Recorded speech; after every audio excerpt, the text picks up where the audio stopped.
Medimagen brindamos servicios especializados de imágenes, laboratorio clínico y salud ocupacional, confiables, oportunos, confidenciales.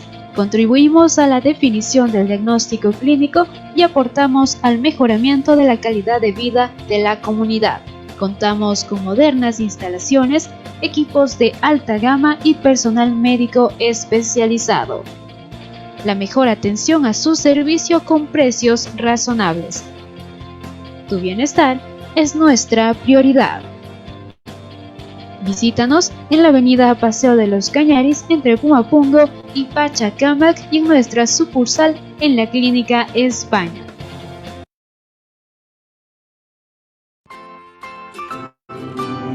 Porque usted y su familia se merecen una atención integral. Medifamilia Cuenca. Medifamilia Cuenca. Medicina con corazón. Contamos con un equipo de salud altamente capacitado y confiable. Somos una institución ligada a Medimagen Cuenca, disponiendo de los medios de diagnóstico modernos y oportunos, bajo la dirección del doctor Jaime Gervais. Visítanos en la avenida Pumapungo y Paseo de los Cañaris. Contamos con todos los protocolos de bioseguridad. Medifamilia Cuenca. Medicina con corazón.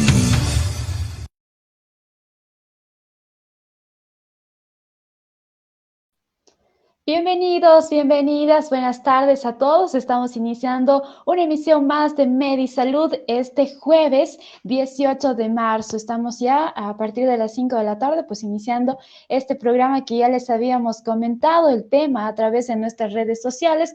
Recuerde que también nos puede seguir en Instagram, estamos como Medimagen Radio. Bienvenidos a todos. Como siempre es un gusto y compartir cada martes y jueves un nuevo tema y ya lo habíamos compartido. Y vamos a hablar acerca de la cirugía de citorreducción, resecciones orgánicas y también este tratamiento para el cáncer, que es la quimioterapia intraperitoneal hipertérmica. Así que bienvenidos, y para este tema muy importante también tenemos un invitado especial esta tarde que ya está con nosotros, y también les cuento que hoy vamos a estar junto al doctor Carlos Machuca.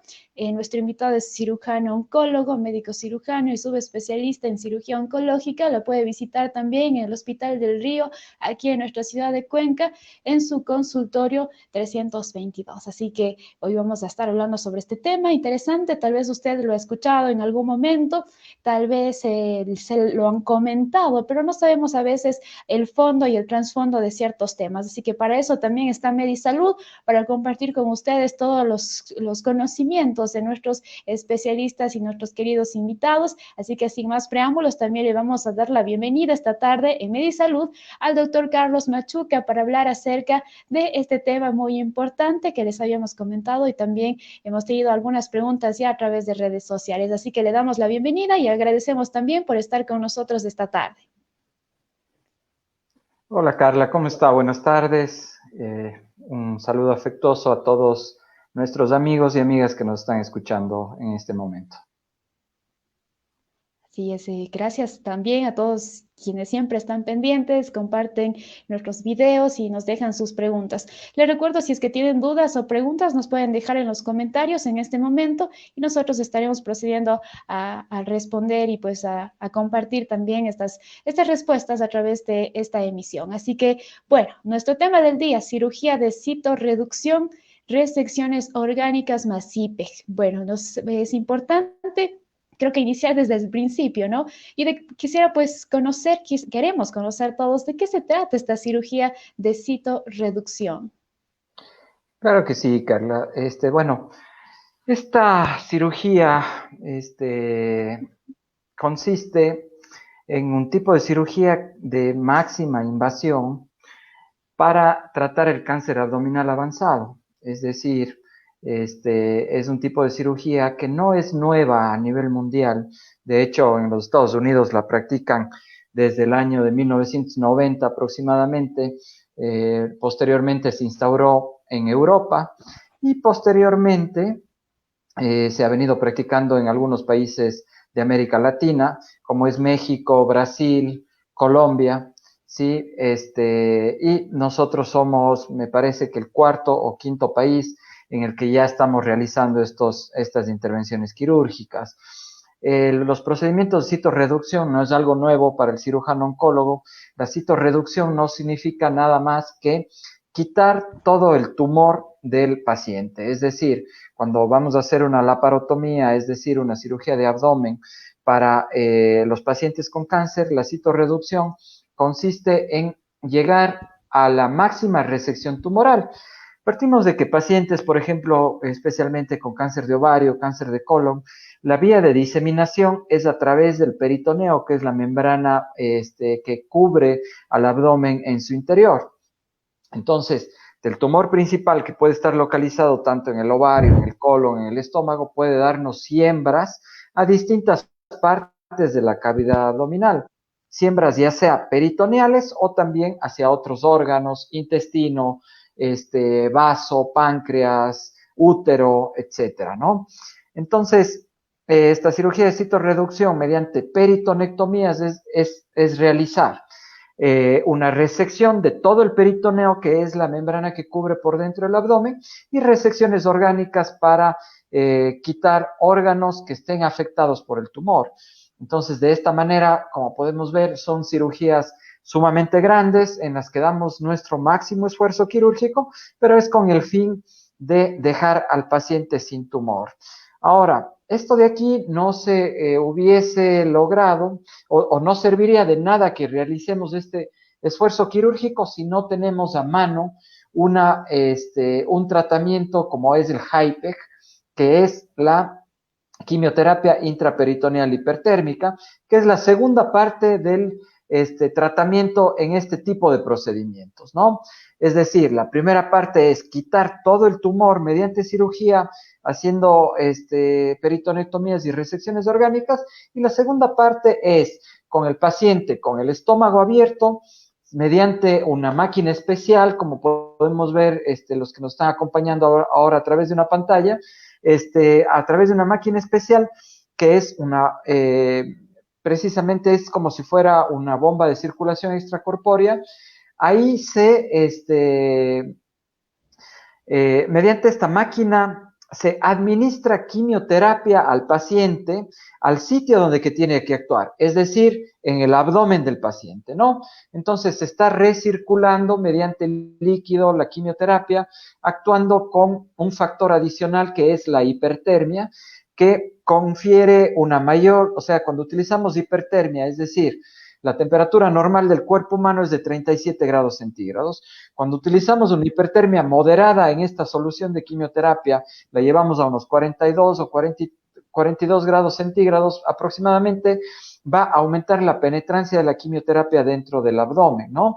Y esto sumado a que en el abdomen, si actuamos directamente, podemos dar quimioterapia a unas 50, 80 veces la concentración que pudiéramos utilizar en la vena. Entonces, es por eso que este tratamiento es muy efectivo al tratar este tipo de tumores. Eso más o menos a grosso modo sobre el tratamiento que venimos haciendo. Perfecto, sí. ¿Y este tratamiento se lo hace para distintos tipos de cáncer? ¿Nos había comentado o nos puede enumerar Sí, cada uno de ellos? sí, claro que sí. Principalmente es tratamiento en un tipo de tumor que se llama mesotelioma y que es precisamente un tumor que se origina del mismo peritoneo en sí, en otro tumor que se llama pseudomixoma peritoneal, que se caracteriza por tumores que producen mucho moco dentro del abdomen y que la mayor parte de veces se originan en el apéndice del paciente, ¿no? Sin embargo, también se utilizan en otros tipos de cáncer, como por ejemplo el cáncer de ovario, el cáncer de colon y recto, el cáncer gástrico, entre otros tipos de tumores. Perfecto, sí. Y bueno, esta cirugía tiene, ¿cuál es esa diferencia? Porque para este tipo de cirugías, para los tipos de cáncer, pues habitualmente se le hace una cirugía abdominal. Pero ¿cuál es esa diferencia principal con este procedimiento? Bueno, la diferencia fundamental es es la que ahora le comento, que contamos con la tecnología adecuada para poder dar la parte de quimioterapia intraperitoneal hipertérmica. De hecho, es la primera vez que realizamos este tipo de procedimientos en el país. Fue el 30 de octubre, hemos venido realizando cirugías en la ciudad de Guayaquil y aproximadamente hace unos 15 días realizamos la primera cirugía de este tipo en la ciudad de Cuenca. Somos pioneros en el Ecuador junto con un grupo oncológico establecido, es el doctor César Nevares de la Clínica Alcíbar, el doctor Andrés Andrade como oncólogo clínico, ¿sí? Mi persona como cirujano oncólogo, también la doctora Elizabeth Herrera como anestesióloga oncóloga. Entonces es todo un grupo de médicos en los que estamos tratando con este tipo de pacientes. Llevamos apenas 4 casos desde que comenzamos con el programa, pero son pacientes que se han beneficiado ampliamente con este tipo de tratamiento. Y como le digo, antes no contábamos con la tecnología necesaria y tampoco contábamos con con la parte logística como para poder realizarlo, ¿no? Se ha hecho un esfuerzo enorme y de hecho lo más que tengo que rescatar lo de aquí es que paradójicamente estas cirugías que se tendrían que estar haciendo en los hospitales públicos no se ha dado apertura a estos procedimientos, ¿sí? Y hemos tenido que realizar un gran esfuerzo a nivel de medicina privada para poder realizar estos procedimientos que los hemos venido realizando tanto en la Clínica Alcíbar, ahora en el Hospital del Río, y esperamos que podamos realizarlo próximamente también en el Hospital Santa Inés de la ciudad de Cuenca, en donde también me encuentro trabajando. Perfecto, sí, son innovaciones médicas que se deberían implementar y sobre todo por el beneficio de todos los pacientes, así que esperemos que se puedan implementar tanto en lo público y también seguir innovando con la ayuda de lo privado también. Y bueno, ¿cómo funciona la quimioterapia intraperitoneal hipertérmica? ¿Cómo es ese procedimiento?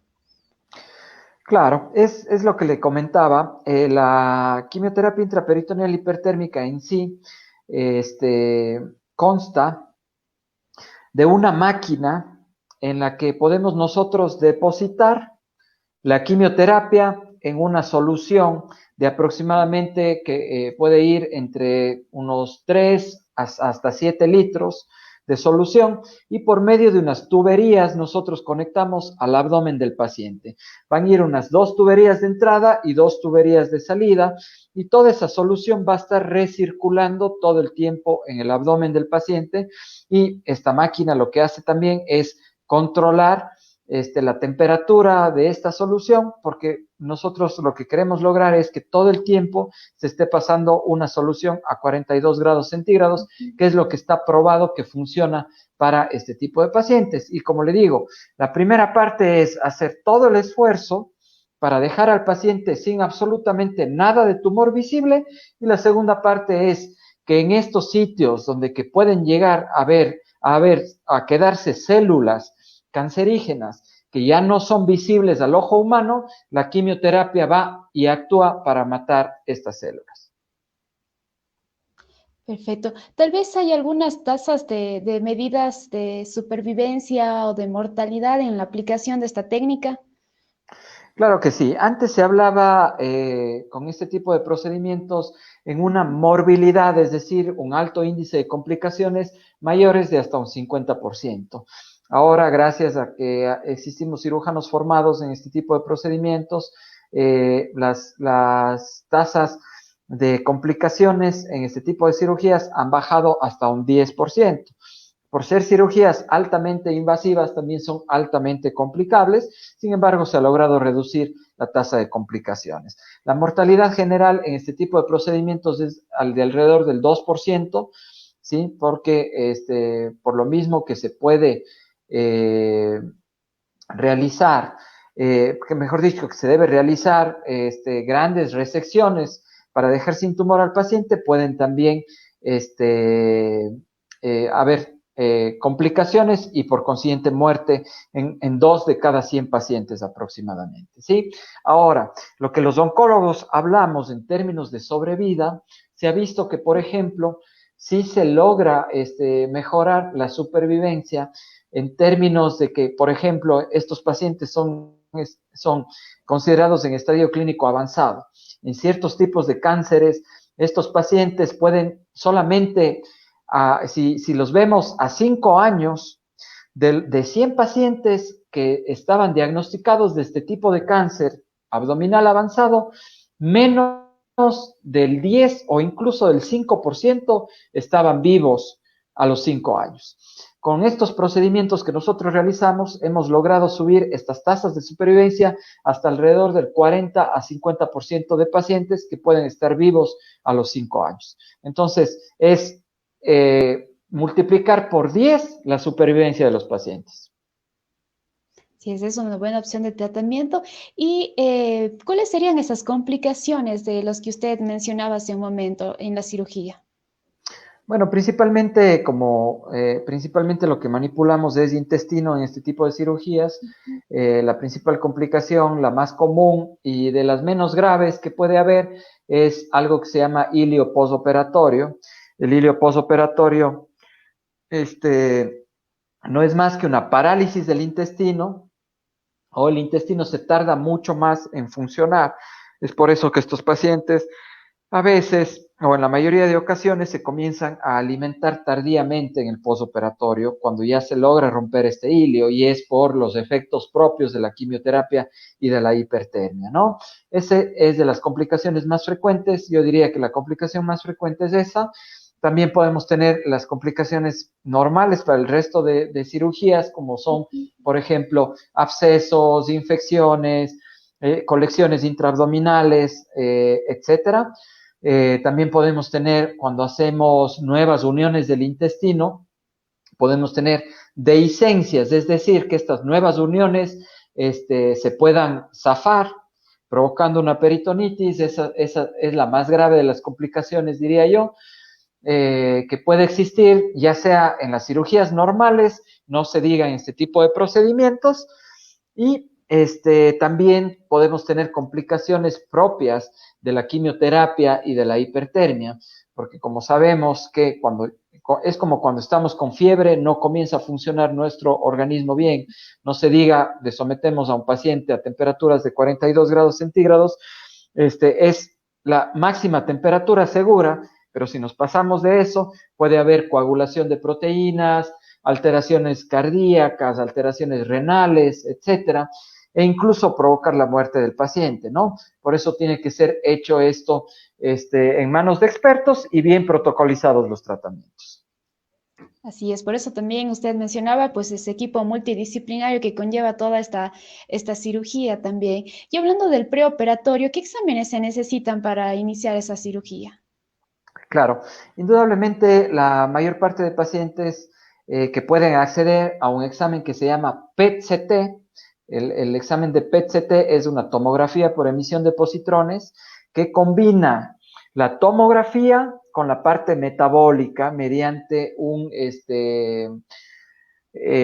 reactivo especial que se llama 5-FDG. Entonces, para que nos entiendan un poco la gente que nos está escuchando y la gente que nos está viendo, este estudio combina o nos da tanto una fotografía anatómica del paciente para saber en dónde hay tumor, como también una fotografía metabólica. Sabemos nosotros que las células tumorales son hipermetabólicas, es decir, estas células funcionan más rápidamente que una célula normal. Esto quiere decir que son hipermetabólicas y por lo tanto, al ser hipermetabólicas, estas células van a absorber este reactivo que les digo que se llama 5-FDG, y cuando hacen este procedimiento, este tipo de estudio que se llama tomografía por emisión de positrones, aparte de marcarnos en fotografía, como en una tomografía normal, en qué sitios hay tumor, nos marca con colores en sitios en los que no puede ser visible a veces en la tomografía, pero si nos marca con colorcitos, nosotros sabemos que ahí hay enfermedad, ¿no? Indudablemente, no todos los pacientes pueden acceder a esto. Entonces, para los otros pacientes que no pueden accederlo, porque en el país, por ejemplo, solamente contamos con esto, lo más cercano en la ciudad de Guayaquil, ¿sí? Y es un estudio caro que sobrepasa los $1,000. Sin embargo, para el resto de pacientes que no pueden acceder a los mismos, se recomienda tomografías, resonancias nucleares magnéticas, etcétera, ¿no? Y nosotros también hacemos una evaluación de laboratorio con función hepática, con función renal, con pruebas de coagulación. Tenemos que hacer una valoración cardiovascular que a veces no solamente incluye un electrocardiograma, sino a veces también un ecocardiograma, ¿sí? Y de esta forma minimizamos riesgos para el paciente, ¿no? Entonces, con todo esto, nosotros vemos cuáles pacientes sí son candidatos y se van a beneficiar de un procedimiento que de por sí es invasivo y que por lo tanto solamente tenemos que llevarlos a los pacientes que efectivamente tienen chance o tienen oportunidad de tener una oportunidad válida de alargamiento de la vida o de control de la enfermedad, ¿no? Entonces, estos pacientes no tienen que tener, por ejemplo, metástasis hepáticas o metástasis pulmonares. Me refiero a muchas metástasis hepáticas porque en algunos casos, si son pocas las metástasis hepáticas y hablamos de cáncer de colon, incluso está indicado quitar las mismas, ¿no? Luego que hacemos esta evaluación, minimizamos riesgos con todas las valoraciones que le comento y pues en quirófano vamos a estar cirujanos oncólogos que estamos familiarizados con esto, oncólogo clínico y un anestesiólogo oncólogo que nos va a ayudar en el transoperatorio del paciente, ¿no? Entonces, eso es más o menos lo que le puedo comentar. Algo importante que me olvidé de comentarle cuando usted me preguntaba de las complicaciones, por ejemplo, el primer caso que operamos aquí en el Ecuador, que fue en la ciudad de Guayaquil, era una paciente con un diagnóstico de un pseudomixoma peritoneal, era una paciente que 2 años previos ya en los hospitales oncológicos del país la habían dejado en terreno paliativo, es decir, le habían dicho no tenemos nada más que hacer porque en este tipo de tumor la quimioterapia intravenosa no funciona para nada, ¿no? Entonces, el tratamiento aquí estándar e indicado es la citorreducción con HIPEC. A esta paciente es una paciente de 48 años, joven, que por lo mismo que se dejó todo este tiempo ahí, tuvo mucha carga tumoral. En la primera cirugía que hicimos en el país, tuvimos la suerte de que nos acompañe uno de mis amigos de México, que del Instituto Nacional de Cancerología, en el que yo me formé allá en la Ciudad de México, el doctor Gerardo Miranda, y pues fue una cirugía sumamente larga, de alrededor de unas 14 horas, en las que tuvimos que hacer una resección amplia de casi todo el colon, parte del intestino delgado, tuvimos que resecar parte del hígado, todo el peritoneo, el vaso, la cola del páncreas, el útero, parte del recto. Entonces, una cirugía sumamente amplia para lograr que la paciente quede sin tumor, pero efectivamente la paciente quedó sin tumor, se le pudo hacer el procedimiento de quimioterapia intraperitoneal y pues ahorita estamos a los 4 meses y la paciente prácticamente curada de la enfermedad. Perfecto, sí, son buenos los beneficios de esta cirugía y ese caso que nos comenta, realmente muy exitoso y pues también felicitamos a todo su equipo por tan gran Muchas noticia gracias. que nos pueden compartir también acerca de que a veces que hay personas que pueden seguir con su vida y pues estos tratamientos innovadores llegan para eso, para beneficiar a todos los pacientes. Continuando con el tema y acerca de los candidatos que son para esta cirugía, usted hablaba de si es que no tienen metástasis hacia otros órganos, tal vez hay otros indicadores que sean necesarios para que sean candidatos a algunos pacientes. Sí, bueno, si hablamos oncológicamente, el único motivo es que no haya metástasis a otros órganos y que, por ejemplo, en las tomografías no haya datos de que haya enfermedad que no se va a poder quitar por la localización del mismo. Entonces, uno de estos datos es que, por ejemplo, veamos en las tomografías que haya tumor en una parte que se llama la raíz del mesenterio. Esta raíz del mesenterio no es más que donde se están originando desde la aorta y la cava los vasos que van a irrigar todo el intestino.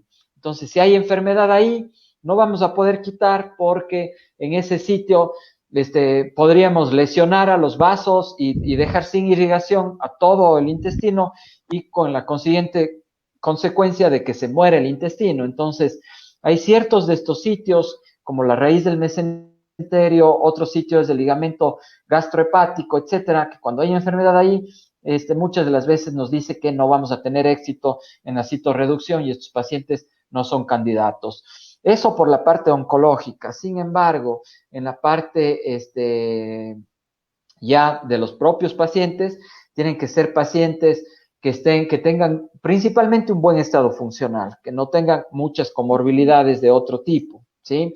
Entonces, son pacientes que tienen que, es decir, que tienen que valerse por ellos mismos, que no tienen que tener, por ejemplo, una insuficiencia renal de base, porque si a lo mejor necesitamos quitar un riñón, le vamos a dejar con mala calidad de vida. Vamos viendo muchas cosas, ¿sí? E indudablemente pacientes de edad avanzada no son candidatos de este tipo de procedimientos porque, ellos son potencialmente complicables, ¿no? Más que la población en general.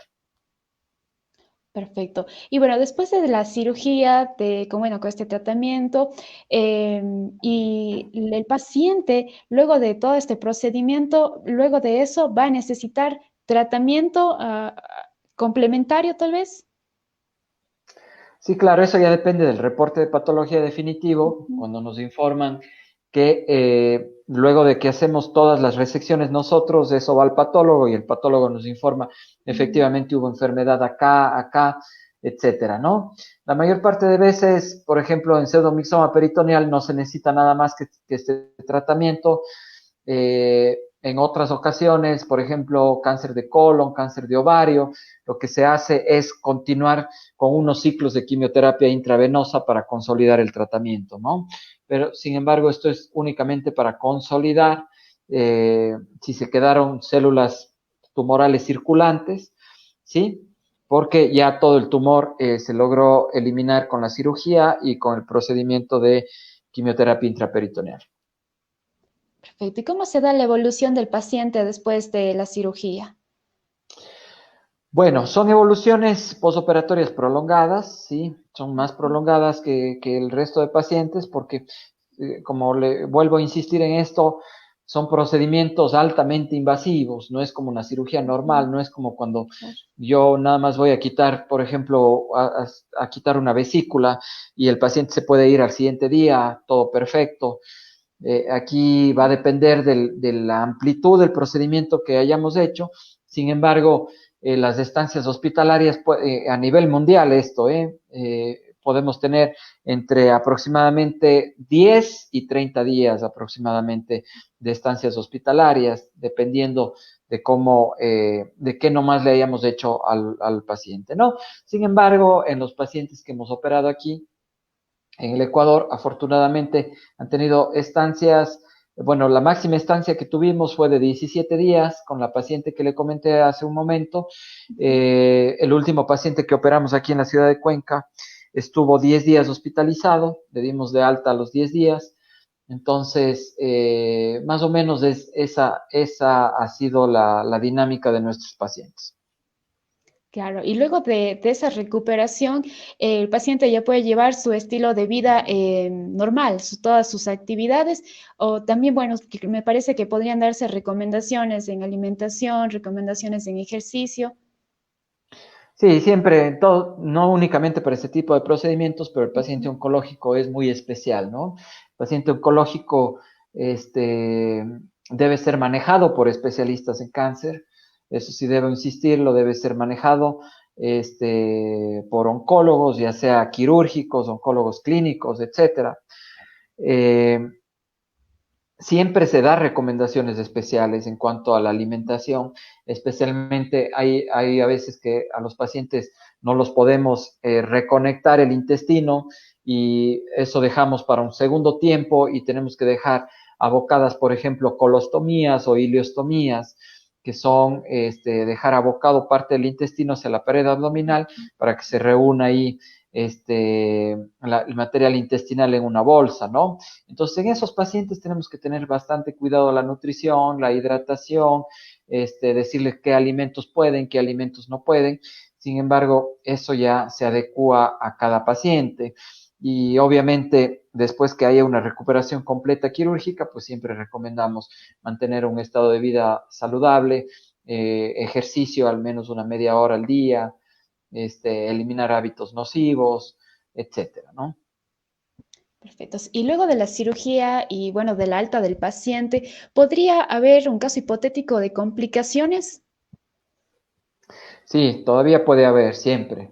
Este, es como en toda cirugía mayor, no solamente aplicado al HIPEC, especialmente, por ejemplo, en cirugías mayores que hacemos para otro tipo de tumores, cáncer de esófago, cáncer de recto, con o sin quimioterapia, siempre puede haber complicaciones tardías también. Siempre puede haber complicaciones tardías que van desde infecciones o también pueden haber fístulas intestinales, pueden haber hernias postincisionales. Entonces, sí puede haber complicaciones tardías, pero se aplica para estos procedimientos no solamente para HIPEX, sino para todos los procedimientos mayores que realizamos nosotros, ¿no? Perfecto. Tal vez la edad no tiene nada que ver con el procedimiento, se puede realizar a personas de cualquier edad. No, sí, como le comentaba, la edad sí es una contraindicación. Teóricamente, personas mayores de 70 años no son candidatas a este procedimiento. Sin embargo, no todo es absoluto en medicina, y en medicina tenemos que ser, y en oncología menos. En oncología nosotros tenemos guías siempre y nos adecuamos a las guías internacionales, leemos las guías europeas, leemos las guías de los Estados Unidos, las guías mexicanas. Lastimosamente en nuestro país no tenemos nuestras guías propias, sin embargo, nos adecuamos a las guías con las que contamos, pero en eso precisamente radica en saber escoger a los pacientes, ¿no? Un cirujano oncólogo se diferencia de otro tipo de cirujanos, sobre todo en el criterio, en el saber qué pacientes se van a beneficiar de estos procedimientos y saber discernir qué pacientes sí les hago. Pero, por ejemplo, si yo tengo una paciente con cáncer de ovario y tiene 75 años y, por ejemplo, no tiene mucha enfermedad abdominal visible, y sé que no me va a costar mucho trabajo quitar ese tumor, y que la paciente tiene un excelente estado funcional, que no tiene otras comorbilidades, etcétera, yo sin problema le puedo llevar a un procedimiento tan invasivo, ¿no? Pero así mismo, si tengo un paciente joven, unos 50 años, por ejemplo, pero el paciente es cirrótico, tiene insuficiencia renal, tiene muchísima enfermedad que yo sé que me va a costar muchísimas horas de cirugía, es que tal vez las probabilidades de fracaso quirúrgico sean mayores a las de éxito, entonces no voy a llevarlo, ¿no? Entonces son contraindicaciones relativas, pero no son contraindicaciones absolutas. Perfecto. También tenemos una pregunta, vamos a compartir. Dice, a ver, para no llegar a cirugías, ¿cuál sería el tratamiento que se tiene que llevar con la alimentación y cuáles son las cosas que no se tienen que comer? Y si también este tipo de enfermedades son causas del estrés. Nos dice. Claro. Bueno, siempre los tumores malignos, estamos hablando de cáncer en todas sus modalidades, son la combinación de dos cosas. Una es la predisposición genética que se tenga y la otra es el estilo de vida, los hábitos que tenga la persona, ¿no? A veces hay personas que tienen un excelente estilo de vida, nunca han fumado, no han tomado, han hecho ejercicio, pero tienen una parte genética muy importante y se van a presentar tumores, ¿no? Y hay otros pacientes en los que en cambio se han sometido siempre a malos hábitos de vida, etcétera, y no presentan este tipo de problemas. Sin embargo, siempre es una combinación de ambas. Lo que se recomienda es siempre hacerse chequeos de screening, ¿no? En el caso de las mujeres, por ejemplo, siempre estar pendientes de sus controles con mastografías y ultrasonidos mamarios anuales a partir de los 40 años, autopalpaciones de las mamas desde los 18 años de edad, todos los meses, en el séptimo día del periodo menstrual, hay que saber cómo tocarse, etcétera. Visitas anuales donde alguien que sepa de estos problemas para chequeos clínicos. Entonces, sí hay que, y incluso si se tiene muchos familiares con un determinado tipo de tumor, los chequeos tienen que presentarse desde mucho antes, no esperarse a los 40 años, por ejemplo. Pero eso ya para cada tipo específico de tumor les sabrá guiar su oncólogo. Aparte de estos chequeos periódicos que sirven para detectar precozmente las enfermedades, obviamente nosotros también recomendamos buenos estilos de vida, una alimentación saludable, una alimentación que sea balanceada, evitar lo máximo posible el alcohol, evitar el cigarrillo, etcétera, ¿no? Que son hábitos, hacer ejercicio físico, como les decía, son hábitos que son, digamos, a cierto punto protectores, pero que no logran proteger al 100%, obviamente. Ahora, la segunda parte de la pregunta de nuestra amiga que nos preguntó si el estrés puede ser una causa. Efectivamente, el estrés puede desencadenar o precipitar a que se presente un problema que estuvo ahí latente, pero que, por ejemplo, por situaciones de estrés, baja nuestra inmunidad y se presenta esto. Es decir, no es una causa directa, pero puede precipitar a que se presenten este tipo de problemas.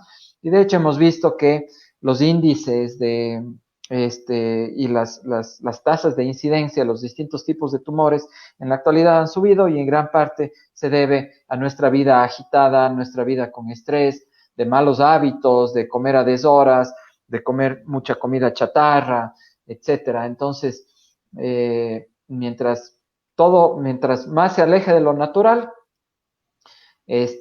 todo es nocivo, ¿no? Entonces, eso más o menos para responder a la pregunta. Así es, debemos llevar un estilo de vida saludable, es lo que siempre estamos nosotros compartiendo, haciendo ese enfoque, ese énfasis a todos nuestros queridos seguidores, a los que nos escuchan en www.medimagen Radio también. Así que espero que pongamos en práctica todo lo que nosotros siempre les compartimos, una alimentación saludable, el ejercicio físico, al menos 30 minutos diarios, nos recomienda la Organización Mundial de la Salud, además también de una buena hidratación. Así que esperemos que estas recomendaciones y estos consejos que nos está también dando el doctor Carlos, pues puedan ser practicados por todos los que nos están sintonizando, porque pues es importante. Y también lo que decía, y pues quisiera nombrar una vez más acerca de los chequeos preventivos. Por favor, no dejemos a un lado los chequeos. Si tenemos antecedentes familiares, es importante consultar con su médico de cabecera, para que pueda hacer exámenes más tempranos. Y en este tipo de casos, de tipos de cáncer para esta cirugía, también se dan con antecedentes familiares. Sí, algunos pueden tener antecedentes familiares. Estamos hablando de que pueden existir mutaciones genéticas familiares para cáncer de ovario, para cáncer de colon, para cáncer gástrico. Entonces sí pueden haber un componente familiar ahí siempre. Eso ya es un poquito más hilar muy fino, pero siempre hay esos síndromes. Por ejemplo, hay el síndrome de Lynch cuando hablamos de cáncer de colon, hay los síndromes de mama, de cáncer de mama ovario, cuando hay mutaciones específicas de los genes BRCA1, BRCA2, etcétera. Entonces, estos sí se pueden transmitir de generación en generación. Y aunque no tengan mutado esos genes, hay una predisposición familiar y el antecedente familiar cuenta muchísimo.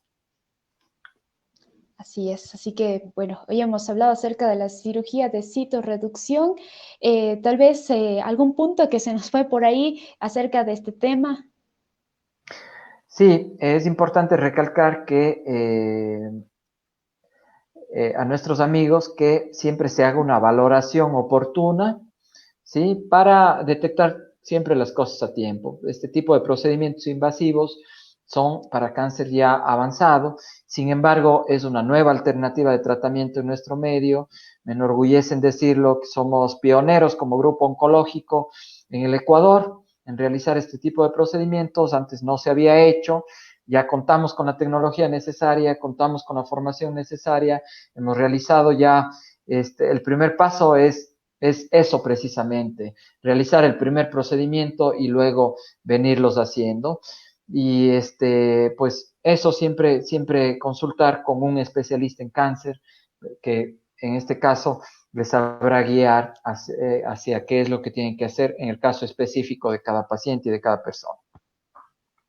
Así es, así que no se olviden, por favor, estos chequeos preventivos. Es mejor prevenir antes que curar, antes que lamentar, también dicen estos dichos, así que pongamos en práctica también todas las recomendaciones que nos ha dado esta tarde el doctor Carlos. Le agradecemos mucho por haber estado esta tarde con nosotros.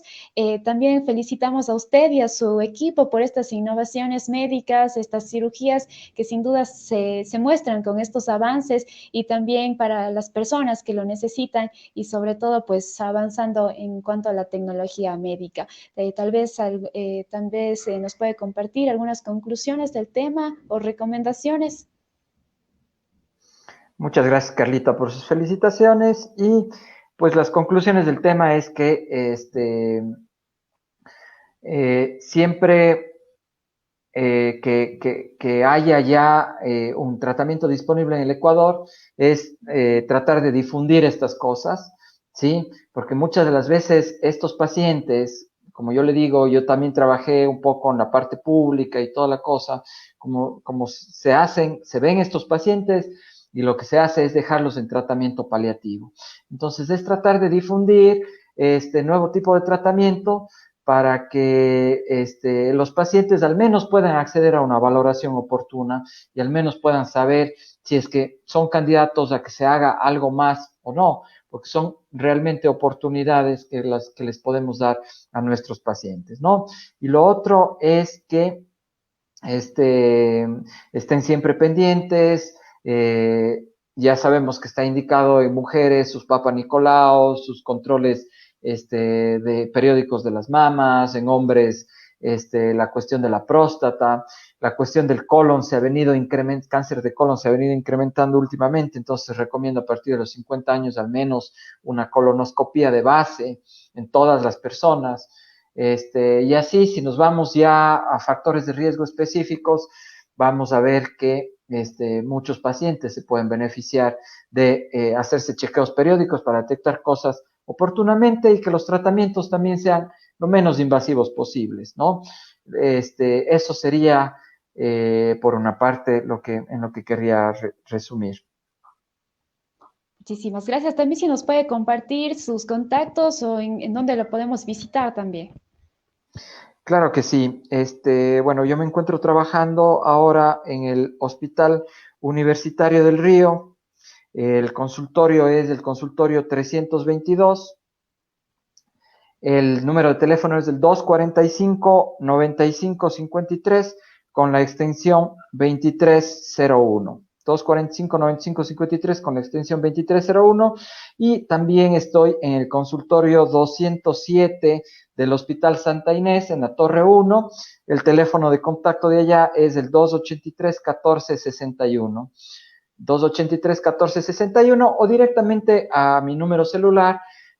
Como lo hacen la mayor parte de pacientes que los atiendo, se contactan directamente conmigo, porque a veces por cuestiones de cirugías que tengo programadas o imprevistas, se me hace un poco difícil tener horarios específicos. Les puedo compartir mi teléfono, es el 098 63 50 347. 098 6350 347. Así es, también en comentarios les vamos a dejar los contactos del doctor Carlos para que sea más fácil también contactarlo. Y pues le agradecemos una vez más por haber estado con nosotros esta tarde. Ha sido un gusto compartir con usted y conocer más también acerca de este tema. Muchísimas gracias a todos. Soy Carla Arce y hoy estuvimos junto al doctor Carlos Machuca hablando sobre la cirugía de citorreducción, resecciones orgánicas. Gracias a todos y que tengan una excelente tarde. Estaremos con un nuevo tema la próxima semana. el día martes, estaremos junto a la ginecóloga, la doctora Taira Patiño, hablando sobre otro tema que también ya lo vamos a compartir a través de redes sociales. Gracias a todos y que tengan una buena tarde. Una buena